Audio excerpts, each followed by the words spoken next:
Iran Israel में फिलहाल नाजुक सीजफायर है, लेकिन कभी भी जंग छिड़ने का खदशा जाहिर किया जा रहा है। ऐसे में दोनों मुल्क पेशगी तैयारी में लगे हुए हैं, लेकिन मोसाद अलग पैमाने पर काम कर रहा है, लेकिन ईरान भी साजिश को नाकाम करने के लिए तैयार है। रिपोर्ट देखिए।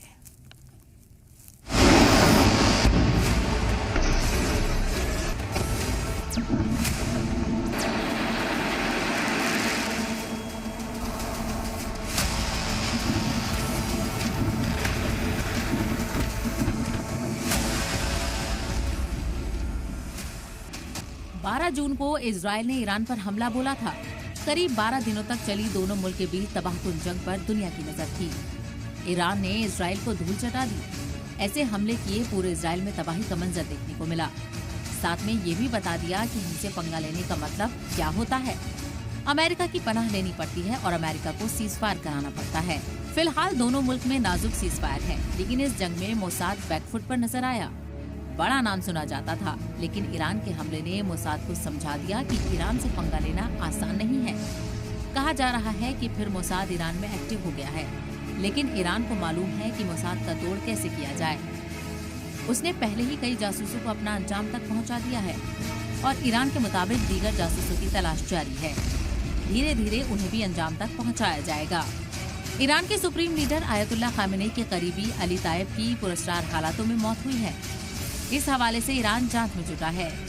ईरान को मालूम है कि इजराइल अपनी हरकतों से बाज नहीं आएगा। मोसाद अपना मिशन जारी रखेगा।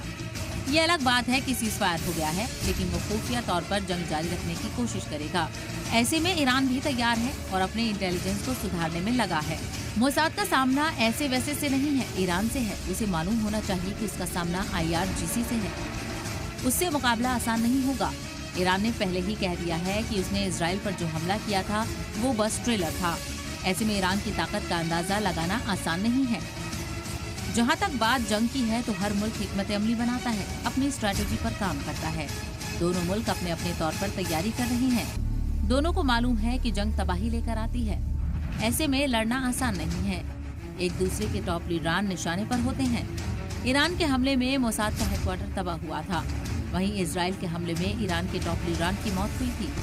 नुकसान इजराइल और ईरान दोनों का हुआ था। कम ज्यादा पर तो तहकीक की रिपोर्ट आएगी, लेकिन जो नुकसान हुआ पूरी दुनिया ने देखा। कुल मिलाकर मोसाद साजिश में लगा है। वहीं ईरान भी तैयार है। उसे मालूम है कि वो साजिशों से घिरा हुआ है। उसकी तैयारी पूरी है। सवाल ये है कि ये नाजुक सीजफायर कितना टिक पाता है। ब्यूरो रिपोर्ट, सलाम।